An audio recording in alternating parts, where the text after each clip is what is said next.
Hi, good morning, everyone. We are yet again live on 165th CMAAO weekly session. We are joining in on every Saturday, 9:30 a.m. I would like to make this session, if anybody wants to come and join and ask questions in this session, they can join in on the Zoom meeting at 818859115572, and you can write your questions in the chat box over here. I repeat, 818859115572. We have a very, very important speaker on a very, very important topic. The topic is atrial septal defect. It's a hole in the heart between the upper chamber.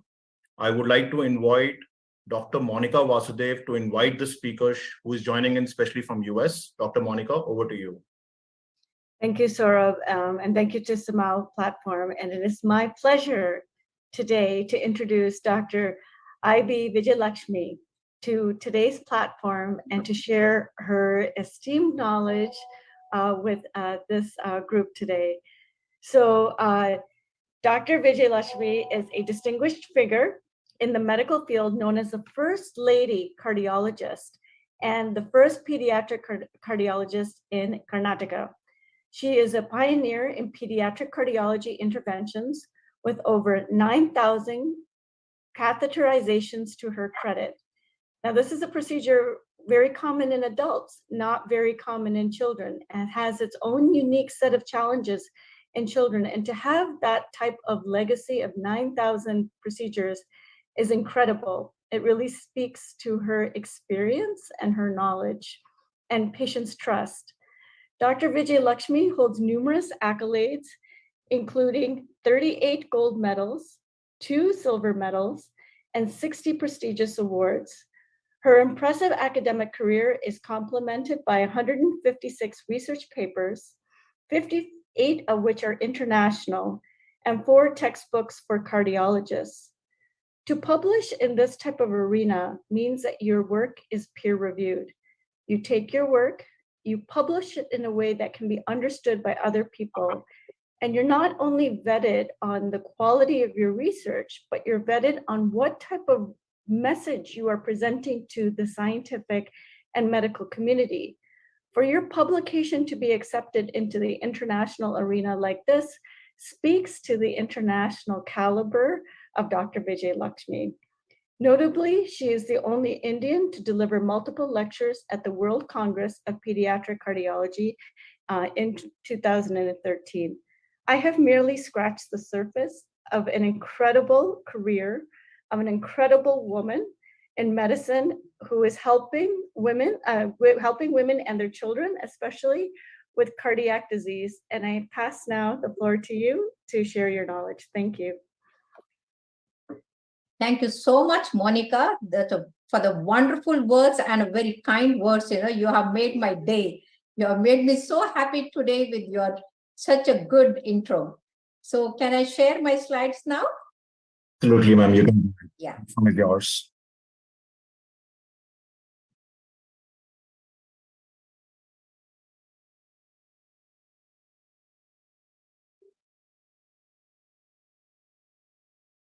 It's my great pleasure today. Good morning, good afternoon, and good night to all the people here.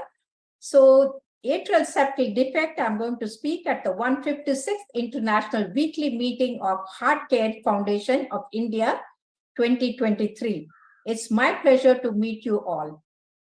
Friends, the atrial septal defect, in short called as ASD, is a hole in the septum between the 2 atria, causing the left-right shunt, leading to the increase in the amount of blood that flows through the pulmonary artery and in turn into the lungs.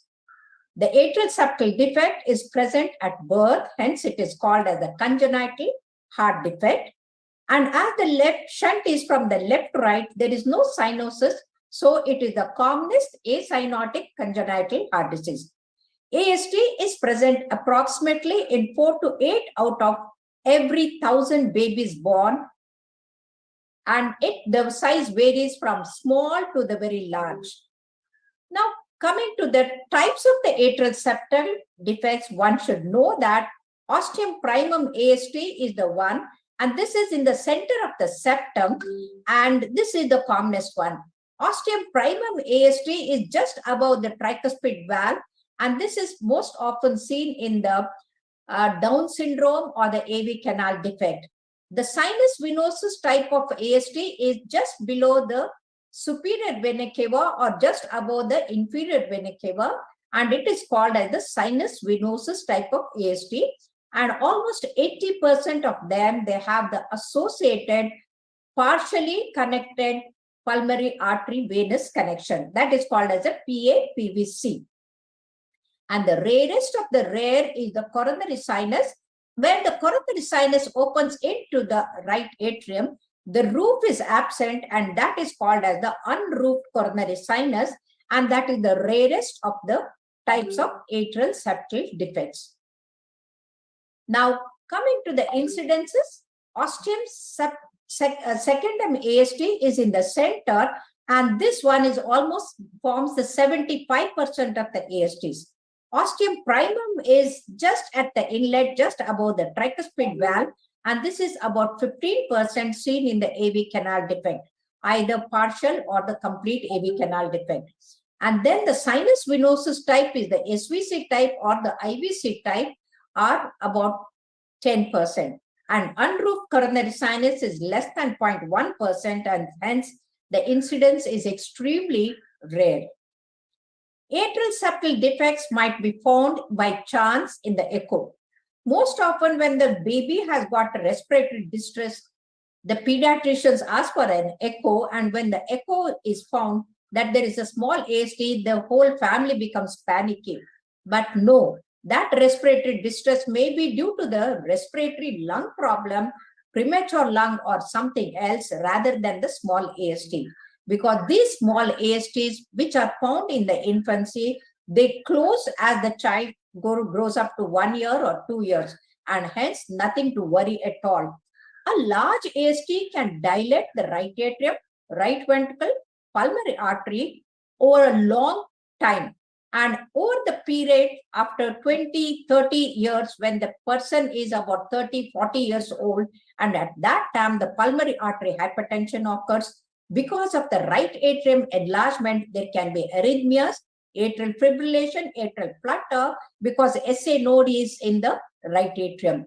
Surgery may be needed to repair the atrial septal defect before the child goes to the school.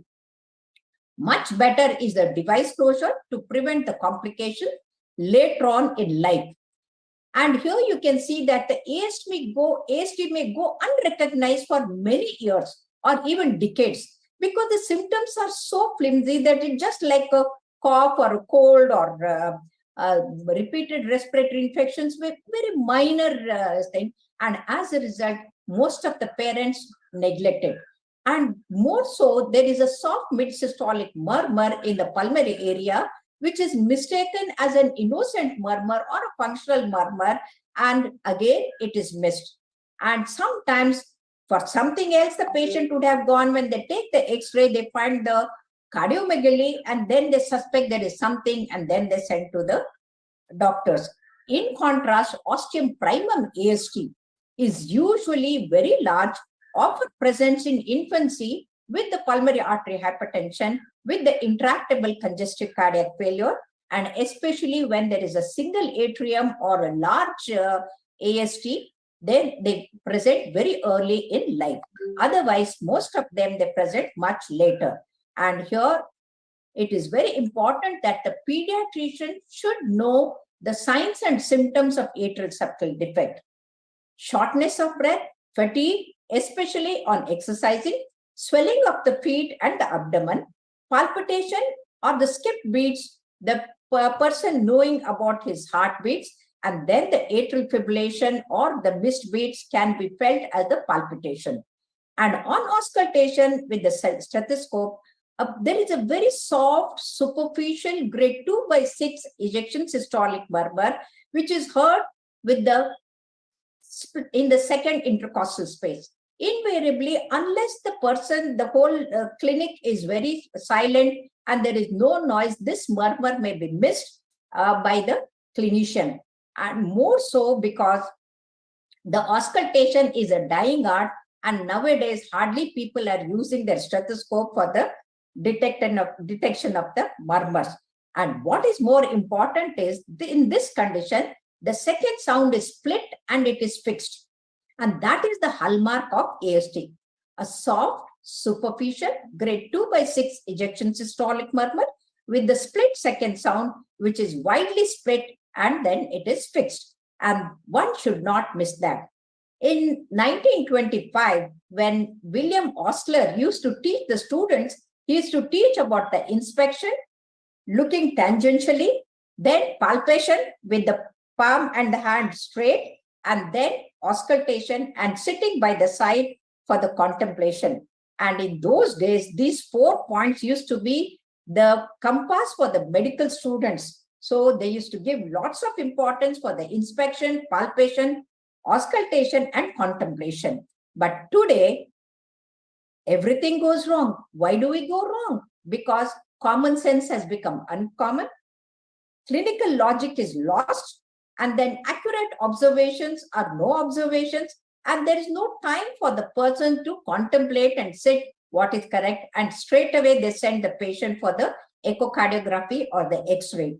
And here, friends, you must remember that today, ECG, X-ray, echo, angio are the 4 points for the cardiologist's compass to make the diagnosis. But however, clinicians, if they are very good in clinical acumen, and they can make the diagnosis of AST very well with the soft murmur and detecting the split second sound. Now, ECG, coming to that, invariably there is a sinus rhythm, unless they are in atrial fibrillation. Then there is a prolonged PR interval, especially in a Holt Aram syndrome. There is a first degree AV block. There is sinus bradycardia and ectopic rhythm causing either atrial fibrillation or atrial flutter. In sinus venosus type, the P axis is leftward and with the inversion of the inferior leads and upright in the AVL due to the ectopic pacemaker. Distinct right axis deviation is seen. RS-R' pattern is the hallmark of AST in the precordial leads, and RS-R', that is a capital R with the dash in V1 with V2, indicates that this is of a long duration and the pulmonary hypertension has occurred. Though the QRS is wide, we are not going to call it as the bundle branch block, because calling right bundle branch block is inappropriate and incorrect. It is not bundle branch block. The pattern sequentially changes from RS-R' to RS-R' to RR and then ultimately R. And when the Q waves occurs, that is a suprasystemic RV pressures are there.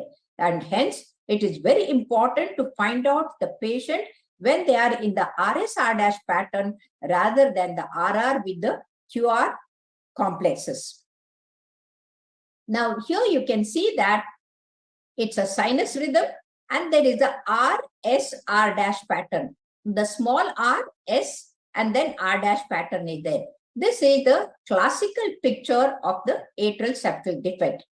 Once the patient goes into hypertension, that is the pulmonary hypertension, and then instead of RS-R' pattern, you have R and R'. And this capital R with the number of this thing in the R', we can make out how much the pulmonary hypertension is there. And a small r is replaced by the peaked P wave or the P pulmonary, and this indicates that there is a pulmonary hypertension. So this is how we detect the pulmonary hypertension in RS-R' pattern.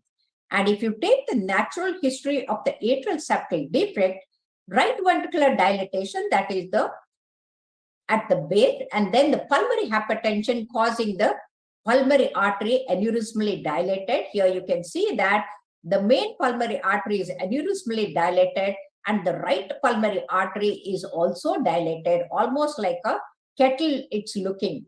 And then here, apart from that, atrial flutter, atrial fibrillation, and then the paradoxical embolism, the clot from the limbs can go through the AST to the left side, and they can have almost like a pulmonary edema. And this is how we have to see that atrial septal defect. This is how the pediatric cardiologist, we invert the image and do the echo so that, it is almost like the anatomical picture of the heart. And this is what the cardiac surgeon also like it because it is easy for them. So here you can see that this is the right atrium and that is the left atrium. And in between the septum, you can see that there is a hole. So this hole can be precisely measured and diagnosed by putting the color Doppler. So here you can see that the color Doppler is showing there is the left to right shunt. The blood is arising from the left atrium to the right ventricle. And as a result, this is a large ostium secundum ASD in this patient. Now, echo helps us to not only make the diagnosis, decide how to close it. And here you can see that in this patient, there is a closure of the ASD is done by the device. So this is how echo helps in making the diagnosis, management, and post-procedure, how to evaluate. Thanks to Dr. Kurt Amplatz, he is the one, a great guy. And in Minnesota, where I was trained, he came out with the Amplatzer device. And this is how, this is the nitinol wire mesh connected by a vase with the corresponding to the size of the AST. And this is the lady who's stitching in the factory the polyester material inside the nitinol mesh. And this was the first FDA approved user-friendly device, which is with a high success rate, almost 99.9% success rate. And as a result, we have now started using the Amplatzer device for closing the atrial septal defect. Now, the non-surgical device closure has revolutionized the management of ASD with a very high success rate. Then the question comes, can we all close all the ASDs? The answer is no, not all can be closed with the device because unless it is an ostium secundum ASD and then suitable, we cannot. So this raises the question, which are the ASDs that can be closed with the device? Which are the ASDs that cannot be closed or should not be closed by the device, and why? If closed with the device, what happens? So echo is the best tool to give answer for all these questions. Now here you can see that this is the ostium secundum ASD, almost 75%, as I told. Ostium primum ASD is 15%, and sinus venosus type ASD 10%, and I have already told. But when these ASDs are associated with the PAPVC or the total anomalous pulmonary venous connection or associated VSD or complete AV canal defect, as in the AV canal defect, and it is the another ASD is there, these are the patients who go for the surgery. However, if the patient has got ASD with the mitral stenosis, which we call it as a Lutem-Bascher syndrome that we see in the adult. Rheumatic heart disease is very common in the Indian subcontinent, that is Pakistan, India, Bangladesh, Nepal, Sri Lanka, the whole subcontinent, rheumatic heart disease is common. So a congenital heart disease ASD can be associated with the mitral stenosis, and that is called as the Lutem-Bascher syndrome.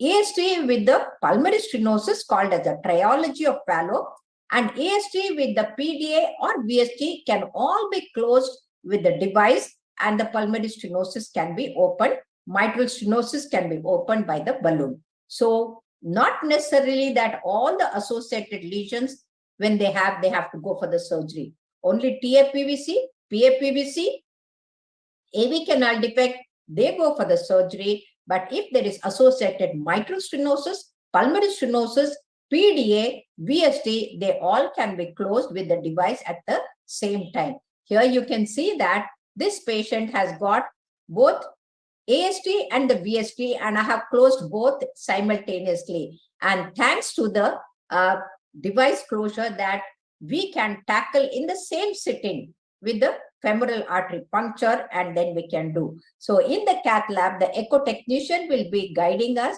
and the sisters and the cath lab technicians will be guiding us to put the device properly. One has to take care that no air and no clot embolization occurs to get the high success rate. Now, this is the diagrammatic picture of how ASD is closed. So here you can see that this is the partition, and that's the hole. And then our catheter goes through the hole, and we put the guide wire and go to the left atrium and anchor it in the left pulmonary vein or the upper pulmonary vein. And then the device is released. Only the left disc is released in the left atrium and pulled it up to approximate at the septum. Once it is approximating at the septum, we know that at that time we release the right atrial, the rim. And once the right atrial disc is released, we put a Minnesota wriggle, just pull it a bit like this, and then see that it is snugly fitting and it is not loose, and then everything is fine. And then we do the anti-clockwise rotation at the outside, and then the screw which was fixing to the device is opened, and as a result, the device sits exactly across the septum, the superior septum and the inferior septum here. So here you can see that I'm loading the device into the loader and then releasing the disc up in the left pulmonary vein, and then the right one, and then a Minnesota wriggle pulling, and then screw is removed.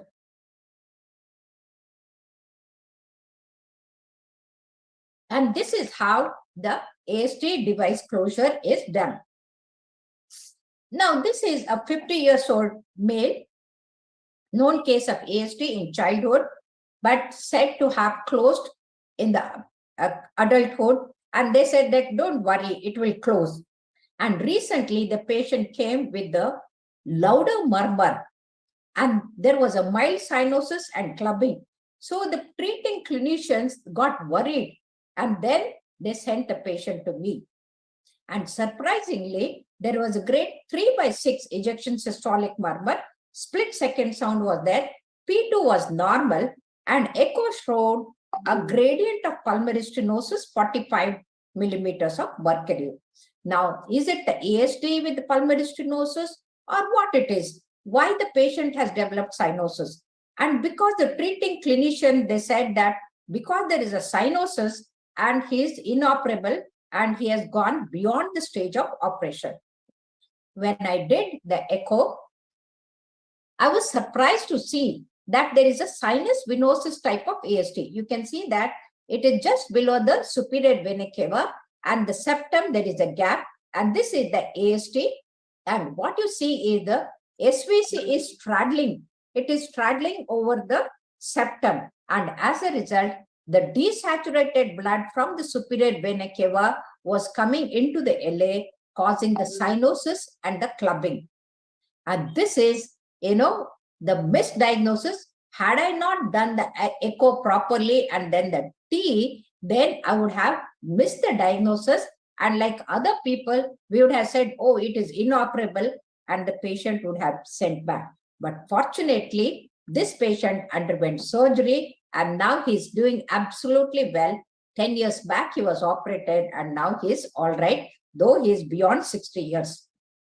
This is another case, 55-year-old lady, my daughter's roommate's mother, working in the bank. She had breathlessness and swelling in the lower limbs. And because she was diabetic for 15 years, the clinician made it as a diabetic cardiomyopathy and the nephropathy. And they said that because the patient has got a pitting edema, they have to go for the renal transplant or something. And the whole family was so devastated and worried. And then my daughter rang me up. When I auscultated her, there was a ejection systolic murmur, grade 2/6, and the wide split second sound. I said, yeah, here, this is the ASD. And when we did the echo, you can see that the ECG showed the RSR- pattern and the patient was fine, and a large AST was there. Almost 30 millimeter AST was there in the T with the left-right shunt. And then remember, only right atrium, right ventricular dilatation is not a hallmark of diabetic cardiomyopathy. Diabetic cardiomyopathy involves the left ventricle also. So here the clinician should realize that if there is a only right to left, right atrium and right ventricular dilatation, that is more in favor of the AST. And ultimately, I closed it with the 32 millimeter device. And here you can see that the device is sitting very pretty. And then the patient's X-ray, which was like this, became like this the moment I closed, because there was no pulmonary hypertension. It was more of a pulmonary congestion rather than the pulmonary hypertension. And as a result, after almost 15 years, they are absolutely fine. And they treat me like a goddess because the patient is absolutely fine. So remember the normal JVP, no systolic thrill. If there is a systolic thrill, that means there is an associated pulmonary stenosis or there is a large shunt, and then mid-systolic tricuspid flow also murmur can be there, indicating that there is a large shunt. So apart from that, sometimes we can have an inverted P wave in the sinus venosus type of ESD. So here you can see that the P wave is inverted and the axis is inferiorward, and this happens when there is a sinus venosus type of ESD with the PA-PVC. So this is the sinus venosus type of ESD with the PA-PVC with the pulmonary hypertension, and this requires early surgery. And this is a 22-year-old lady diagnosed as mitral stenosis 2 years back. And then, she had a narrow pulse and the MDM, and then she was sent. But there was a fixed second sound. P2 was loud. And when I did the echo, I could see that there was a membrane in the left atrium. And apart from that, there is an AST. So along with the AST, there was a membrane. It is called as the quadriatrium sinister or the divided left atrium. So this patient was sent for the surgery, the surgical closure, as well as the resection of the excision of the membrane. Now coming to the Lupton-Batter syndrome, it is quite common in the Indian subcontinent. In our country, very often we have the rare combination of CH3 as well as the AST, and also the most common acquired rheumatic heart disease, that is the mitral stenosis.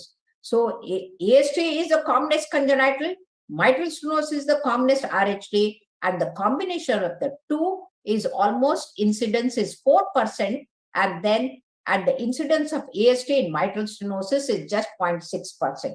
So auscultatory yields better when you put the patient in the left lateral position and with the bell and make the person exercise and then auscultate, you can hear the mid-diastolic murmur. Otherwise, because of AST, there is a RA-RV dilatation, and then the mid-diastolic murmur of the MS can be missed if you don't put the patient in the left lateral position and then auscultate at the mitral area or the just proximal to the apical impulse. Now, what is the effect of mitral stenosis on the AST? And here you can see that because of the mitral stenosis, the blood is not able to flow into the left atrium. So most of it comes to through the AST into the right atrium. So the shunt is increased and the patient develops pulmonary hypertension much earlier. Incidence of bacterial endocarditis also increased.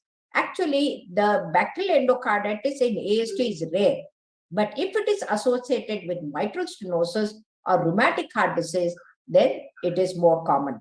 Increased incidence of atrial fibrillation, right ventricular failure is much more, and evidence of RVH in ECG is more common than uncomplicated simple AST. Now, friends, what is the effect of the AST on the mitral stenosis?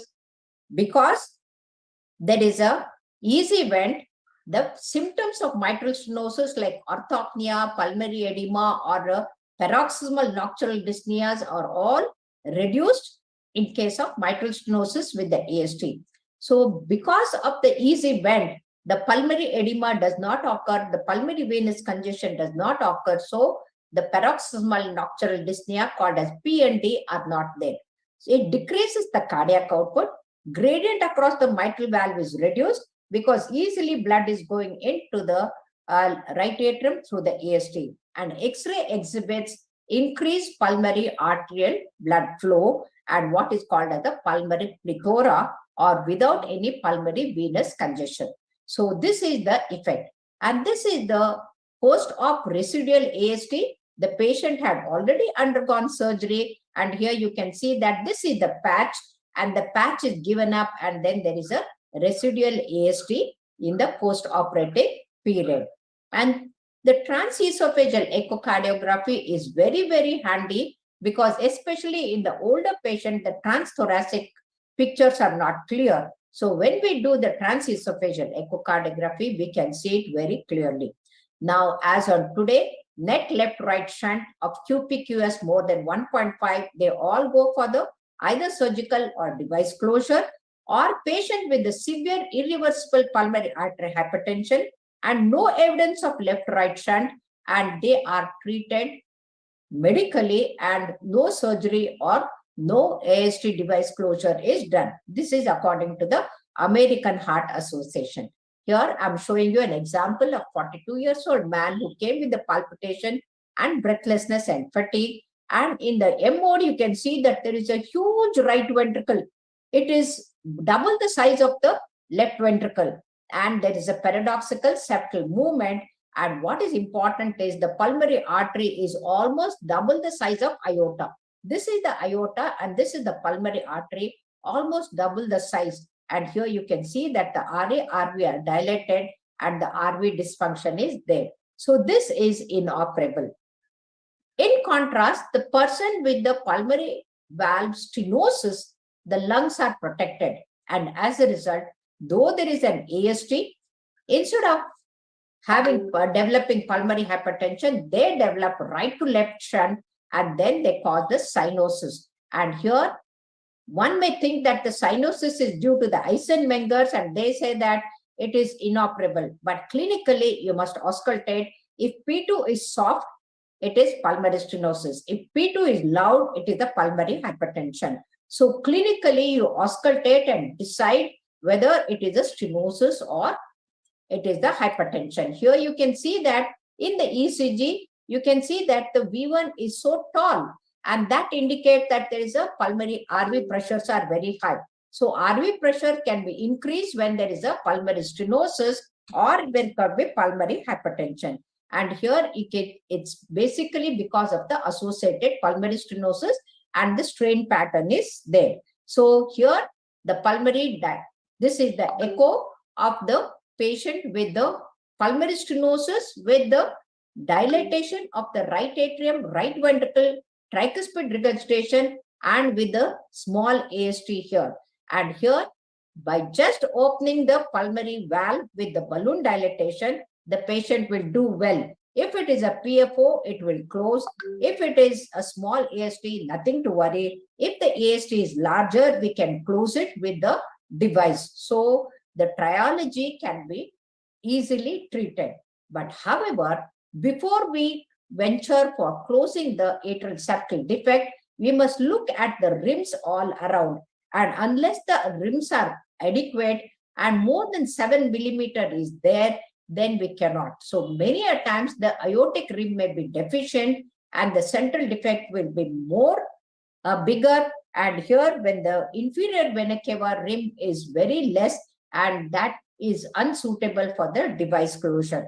So in the subcostal view, we measure not only the whole of the intraatrial septum, the AST, and then the inferior rim and the superior rim, and all have measured. And here one should remember that the AST device has got a 7 millimeter rim all around. That means 14 millimeter is to be added to the size of the AST.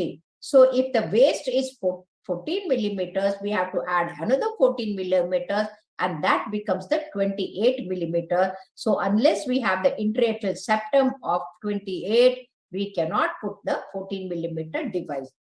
And while measuring, we have to have the proper picture of the echo, otherwise we will be going wrong.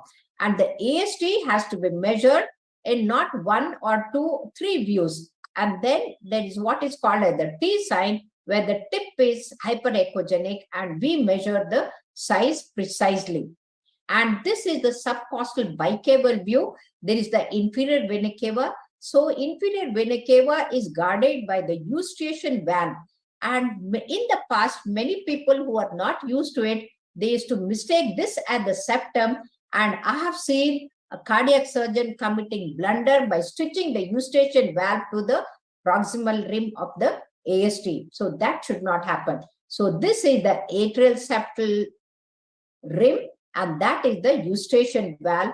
And one should be very careful in making the diagnosis. So here the transesophageal echocardiography, you can see that posterior superior rim is absent, and hence this is not suitable. This is another TE. You can see that this is the aorta, and the aortic rim is hardly 2 to 3 millimeter. Unless we have 4 millimeter aortic rim, we are not going to put the device. Otherwise, if we oversize the device, and then there will be erosion.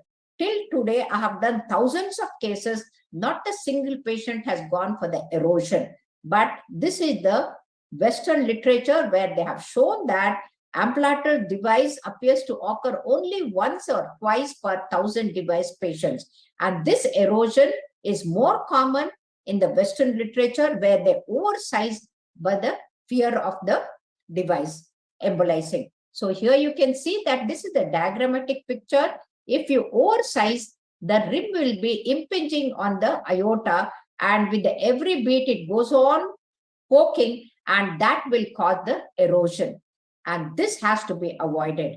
And if the intra-atrial septum is not strong, and then it will start wobbling. And in the screening, you should not get scared that, oh, something has gone wrong and the device is wobbling. No, it is because the strength in the intra-atrial septum is not adequate. So the echo can measure the length of the septum, but not the strength of the septum. So due to the fear of embolization, many people oversize the device by 3 millimeter, 4 millimeter. That means if they have got 16 millimeter AST, they will take 20 millimeters of device. And that time what happens, the intra-atrial septum is not adequate. The device will crump like this, and then it will look like a oversized one. Whereas the correct size device will look like this, absolutely flat, almost closing the septum, approximating properly. So this is how the oversizing or the right sizing have to be seen. And the deformed device indicates that you have oversight. And many a times you get a tiny residual AST, because AST is not an oval structure. It is not a round structure. It may be round, it may be small. And when it is oval, and our device, which is a round one, and it sits like this, and then by the side, there may be a residual shunt. And hence, today, instead of depending on just 2D echo, we depend on the 4D echo. The advantage of 4D echo is we can see the AST from the right atrial side, we can see it from the left atrial side, and as a result, our device closure is much better when we do the 4D echo and assess. So 4D echo helps us to make the precise diagnosis, measure the precise size of the AST, and then put the device. Not only that, here you can see that in the 2D echo, you feel that the inferior rim is tilting. But then when we did the 4D echo, you can see that the rim is exactly in between the two discs. And this is how the 4D echo helps us to see whether there is a residual one or not. Apart from that, this is the autopsy in the animal, experimental animal, where you can see that the endothelium is growing over the device. But here, after 3 months in the echo, you can see that in the 4D echo, the whole device is covered by the endothelium, and beautifully you can see that the device has become one with the septum, and then you can make out only because of the color. Otherwise, it is on par with the device. And this is how 3 months post device closure, you can literally see that there is no clot, there is no thing, and then absolutely there is an endothelium grown, so you can stop giving the antiplatelet cells. Otherwise, in the past, the bigger device, we used to give antiplatelets for the almost for 1 year or 6 months. But today, no more. We do the 4D echo and we decide that no antiplatelets are required as the endothelium has grown well. And here you can see that there are two ASTs, one here and one there. And in between rim, if it is quite long, then we'll have to sandwich the two devices in between. So one smaller one sandwiched in the bigger one like this and cover. This is the smaller one and this is the bigger one. And this is how it looks in the fluoroscopy. But suppose there is a very tiny tissue, we just break it open and put the device in that. Now, technical challenges are when there is a very large AST, and I have closed as bigger as with the 42 millimeter device, the custom-made device was used in that. So whenever there is an AST, rims are deficient, we just avoid it. And if the patient is less than 5 kilos, we don't. And if there is what to call Chiari network or the septal aneurysm, and this is in patient of tricuspid atresia, this AST goes for the surgical closure along with the correction of the intracardiac testing. And apart from that, we have to have a sheath which is properly alienating, and the echo is the best tool to decide whether the device is properly sitting or it is wobbling or it is displaced or it is dislodged. And all these things can be made out. And here you can see that we have catheterized, the device is put, and before it could be released, it has come into the right atrium, and then that device is caught with the snare and pulled into the sheath. And this is how you can see that it is being pulled out. So one should know what you put inside, should be able to pull it out as well.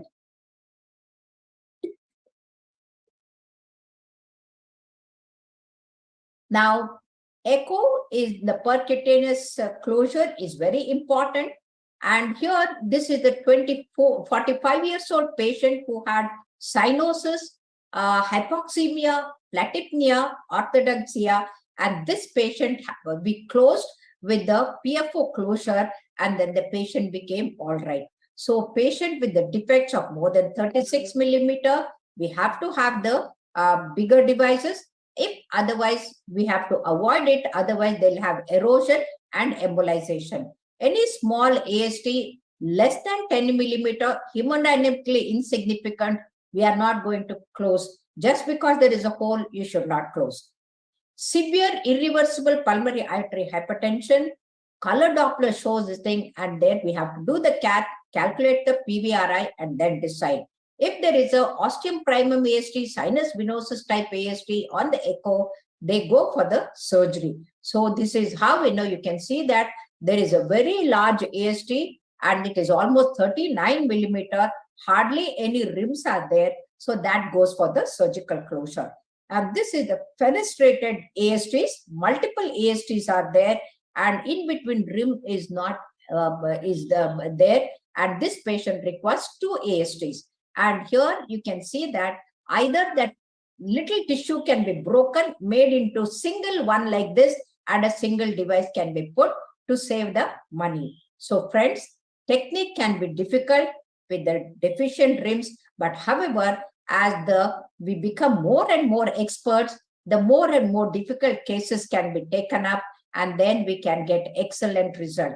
And Dr. Bharat Dalvi from Mumbai has come out with the balloon assisted technique, and that is called as the BAT. Now the cricket tournament, world tournament is a championship is going on in India, and everybody is interested in the bat and the ball. And here you can see that this is the balloon assisted technique called as the BAT, and with that we can complete the device. And now we have intracardiac echo called as the ICE. And with that, we get the very clear pictures. We can do a wonderful job. And literally, we can see how much the defect is there, how our device is sitting. And then this is the catheter for the ICE. And this is how the intracardiac echo helps us to make the diagnosis. So this is the balloon-assisted technique. And today, you must remember that deficiency of the any rims, we should not go. And very important point is whenever the AST is closed, there should not be any thrombus either during the procedure or later on. So to prevent that, we put the patient on the clopidogrel or the aspirin for almost 1 week before and then afterwards. And otherwise, this was one of my patients, the only one patient who had a hypercoagulative syndrome, and as a result, multiple clots were there, and the patient went on embolizing and having convulsions. Otherwise, we had absolutely good results.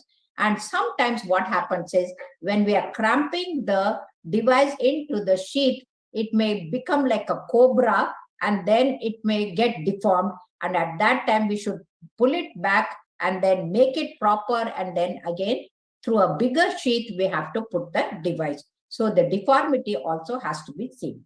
So friends, coming to the natural history of the AST, chronic right and the ventricle and the right atrial dilatation can occur.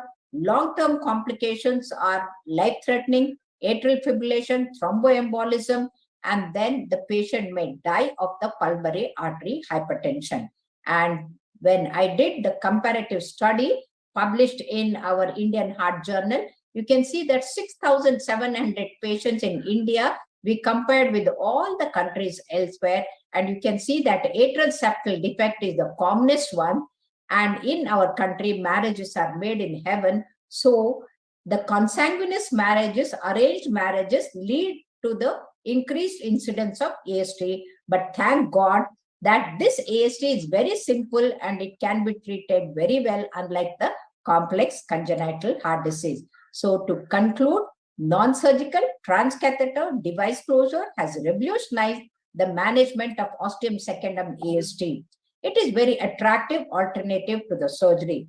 Thanks to the excellent evaluation by the echo, transthoracic, transesophageal, intracardiac echo, today we can get the highly successful rate, and the complications can be avoided by like erosion and other things. And so friends, in the past, the ugly scar with the keloids used to be like this after the AST closure. Now just 2 millimeter nick made to put the catheter, even if the patient wears a bikini, nobody can make out that the patient had a device. So that is the beauty of the device closure. But however, when people get attracted and they try to, with over enthusiasm, they try to do the device closure, their mind is distracted, and you can see what happens. There you can have a crash in the cath lab, and to avoid that, you have to be very careful. And this is the picture from the Kuala Lumpur, where I did the device closure in 2002. And at that time in China and Japan, they were not doing the device closures. And then they said that you are the source of inspiration for us. And this is the great guy, Kurt Amplatz, who is who has given the device for us. So friends, atrial septal defect is very common, but nothing to worry. Once I was sitting in a lunch, and a lady started grumbling that her brother has been duped because the wife has got, Bhabhi has got a hole in the heart. I said, don't worry, you send her to me, I will make her all right. And then the first device closure of AST that I had done, she scored 96.8 and then got a medical seat in the government medical college. And now she's a practicing doctor. And one patient came for the fetal echocardiography, and her husband started brimming, smiling by looking at me. I asked, what is the matter? He said that, oh, I had not seen you, but my father-in-law had told that you are the one who had closed the hole in my wife's heart. And then he had told, you can go and ask her. And today you are doing the echo for my child to be born, and I'm very happy. So friends, that is the beauty of the atrial septal defect being closed with the device. And thank you very much for your kind and the patient hearing. And I'm here to answer any questions you have. Thank you very much. For such wonderful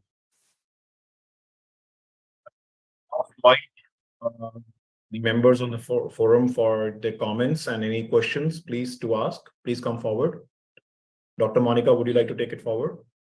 Sure. That was a fantastic presentation to summarize not only the pathophysiology, the prevalence, how India stands in relation to the rest of the world, to bring in your training from Minnesota to all your experiences around the world and the mentors that you've had, and to talk about device development and how that can revolutionize when things become simplified. Fantastic. It was just incredible. Thank you so much, Monica. Thank you. You're welcome. You're welcome. The one question I have is, I'm an allergist immunologist, and in part of our immunology training is we look at primary immune deficiencies. Yes. So there are conditions that have congenital heart disease, not so much ASD, maybe more VSD and tetralogy of Fallot, which is what you know where I'm going. Yeah. And what is the prevalence, or what is your screening practices for DiGeorge syndrome or 22q11 deletion syndrome or other congenital diseases? Yeah, very, very important question. So in our country, we have started the fetal medicine in our department. And where I work, Jaydeva is a premier institute with the 2,000 beds only for the cardiac patients. And we have 4 centers all around. And it is a dictum to screen the mother as well as the child for any associated genetic problems. So genetic counseling is part and parcel of any pediatric cardiology practice.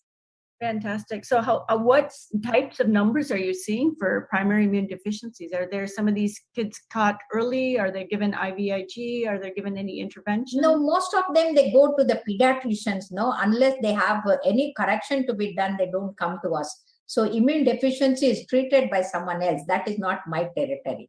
Yeah. Perfect. Thank you.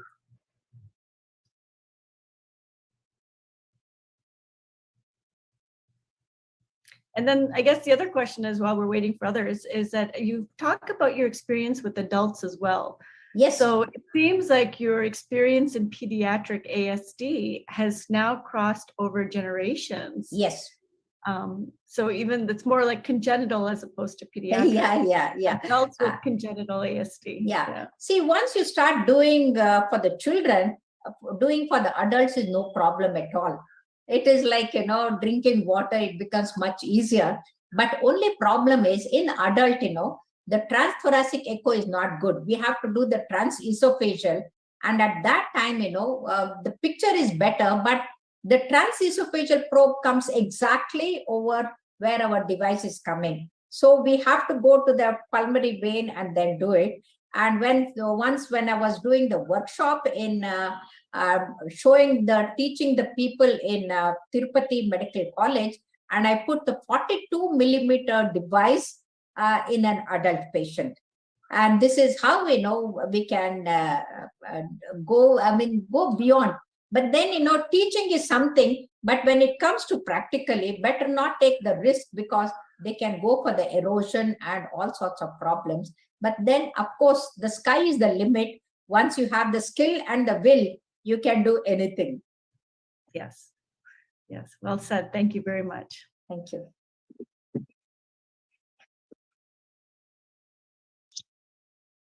Hi, good morning, everyone. It was a really excellent presentation. I'm Dr. Hussain from Durban, South Africa. I was just thinking, VSD and other septal defect, are you also doing in vitro before the baby born? And how is the results? No, sir. We don't do the device closure in unborn babies. Only if there is a aortic stenosis or pulmonary stenosis causing hydrops fetalis, to save the baby and prevent the stillbirth, we can do the balloon dilatation. And this was started by this is in the Boston children, and after that, even in India, in Hyderabad and in Delhi, Mumbai, they are doing. But this is only to prevent. But what I have done is, soon after the birth, within 14 hours, I have done the balloon dilatation in the hydros fetalis. The child was brought on the ventilator, and then, crossing the pinpoint aortic stenosis and opening with the coronary balloon, just 4 millimeter balloon. And now the child is almost 15 years old and very mischievous and very, a very nice baby. So this is only the blockages can be opened in the valves in the intrauterine life, but the device closures is done only after the birth. No, and now in the premature babies, even 800 grams or 1000 grams, if the PDA is there, that has been closed with the Piccolo device. So that is done only for the PDA if the child is not thriving and going to failure. But ASTs, by and large, we don't close in the after birth. We wait for 1 to 2 years and then close. No, thank you so much. Excellent work you do. Thank you.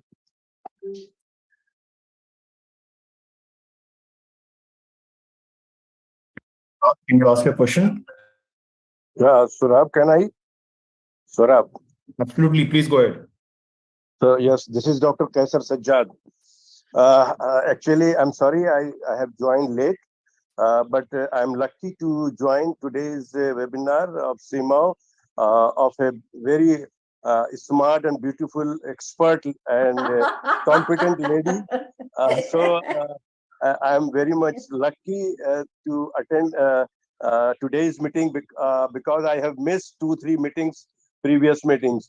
So it was a fantastic. I am an ENT surgeon, although I'm an ENT surgeon, but this is a revision of my MBBS teaching, which I have learned in the MBBS. So, but I have a question in my mind that at what range of age you do this device applications, and what is the percentage of recovery, the result, and the positive cases of percentage of cases, successful cases. Thank you very much. Thank you, Kaisar sir. Thanks for the lovely compliment. I think after Monica, you have made my day today, calling me as the beauty and the brain. And thank you very much. See, we always do in the preschool age. That means when the child is 3 years, 4 years, and that is the time we closed with the device.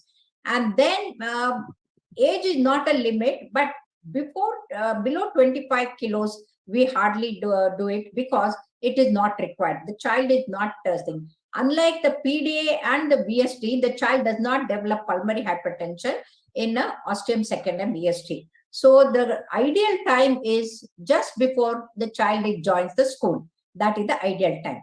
The success rate is 99.99% because you are assessing properly, taking the proper device, and then putting it properly. And once the device is there, the endothelium grows on either side and it becomes part of the septum.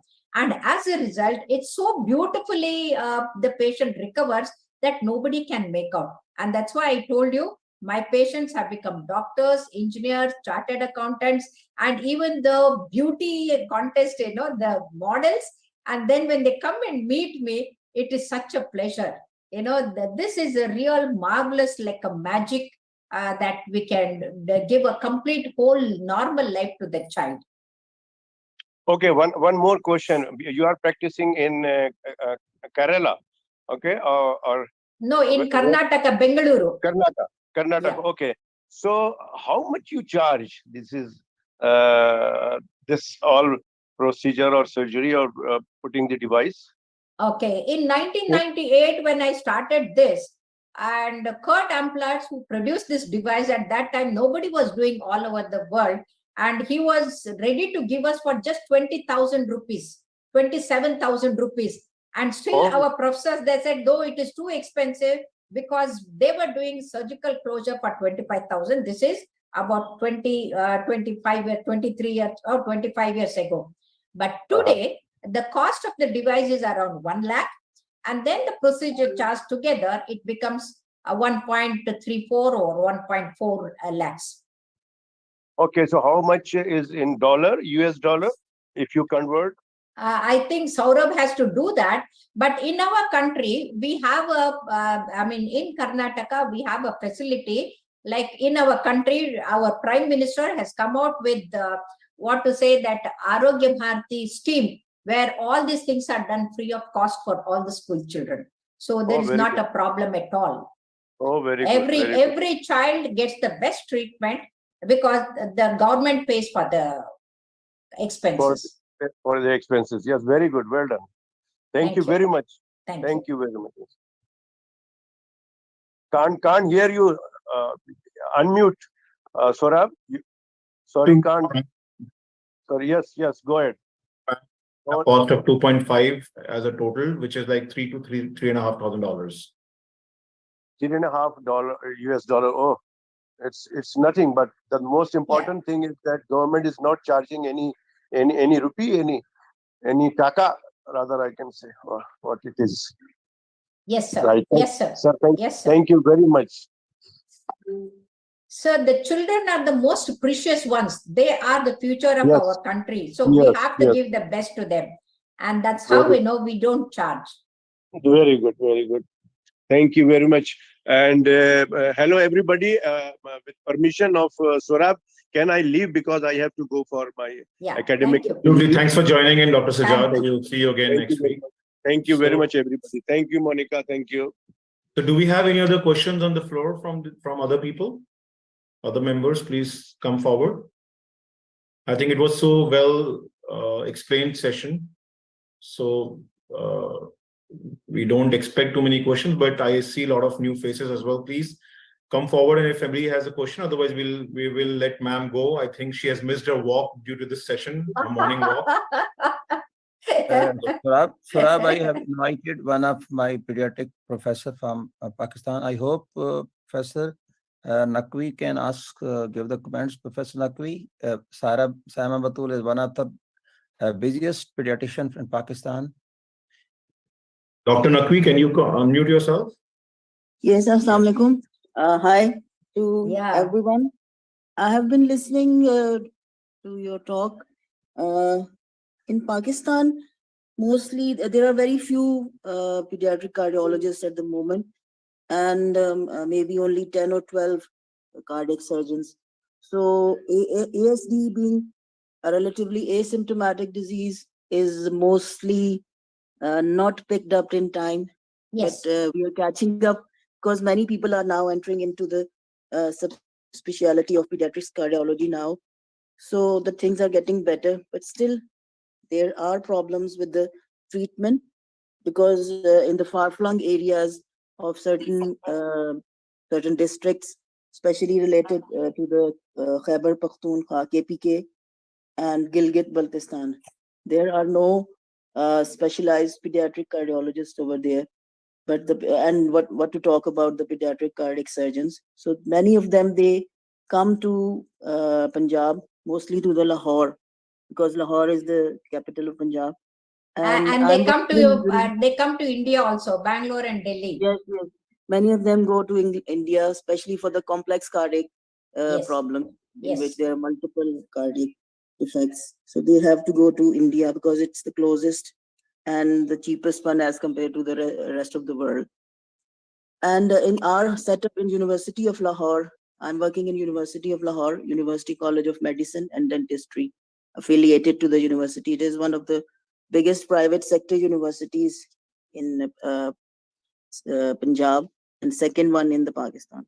So we have pediatric PCHF, that is pediatric cardiac hospital. It is basically run by an NGO, and we are doing multiple these device closures of ASD, VSD, and many other types of relatively I should say, relatively milder type of diseases, we are doing in our setup as well. And almost more than 500 procedures have been done in the last 2 years. So that's the scenario in Pakistan. But again, I would say, as I'm also a supervisor, so for the postgraduate trainees, we have to teach them to pick up, because many a times a child comes in the OPD and they just, if the patients or the parents say that he has sore throat or any other illness, they just check it and then send the patient away without doing, at least they have to auscultate the heart to pick up this illness. Absolutely, absolutely. Malnourished children are there. They are asymptomatic, otherwise maybe having small problems like repeated infections, but not in the ASD case, very rarely in the ASD case. So that's why we teach, and we are trying to teach our undergrads as well as postgrads to, at least during a well baby examination or a simple upper respiratory or diarrhea patient, at least do a check or auscultate the heart. You may pick up ASD. Yes. So thank you so much. Ma'am, you have made a very valid points, and thank you very much for raising that. Probably this was the same case 25 years ago when I started the pediatric cardiology in South India.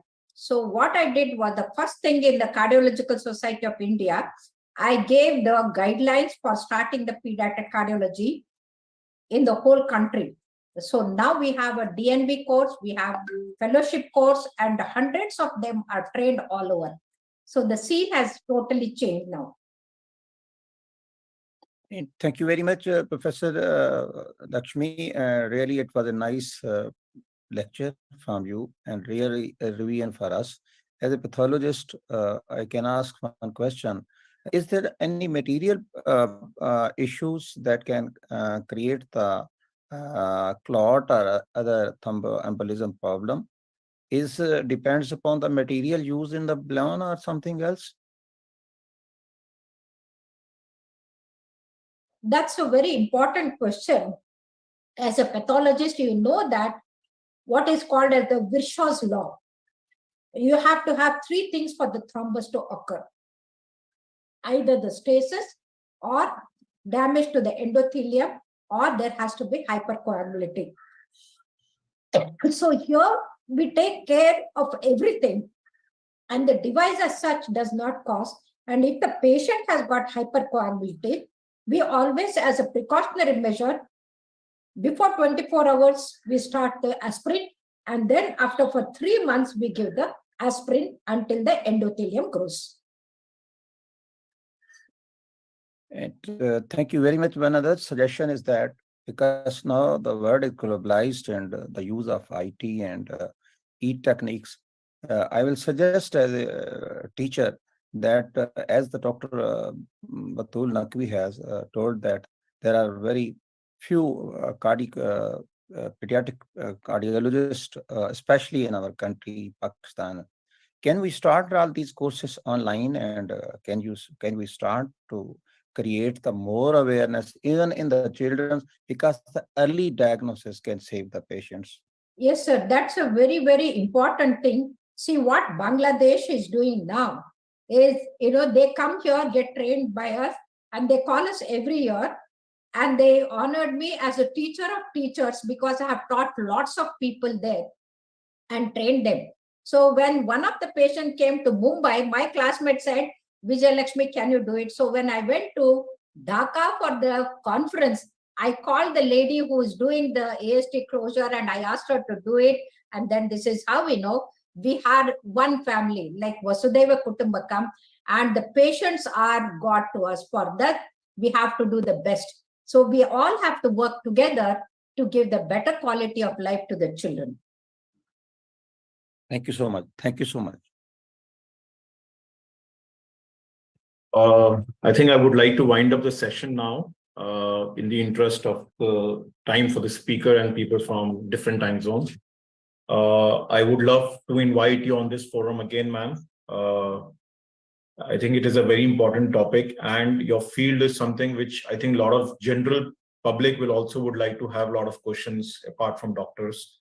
So I really thank you for your valuable time. And Dr. Surab, Brother Surab, can I ask a question? Can you talk on webinar in any of the Pakistani webinar if we invite you? Sure, sir. It's my pleasure. Because will that's the contact only country where I have not gone, so I have to. It's my pleasure to speak. Yeah. so thank you so much for joining in, ma'am. And with folded hands, we thank you for joining this forum and enlightening us. Thank you so much.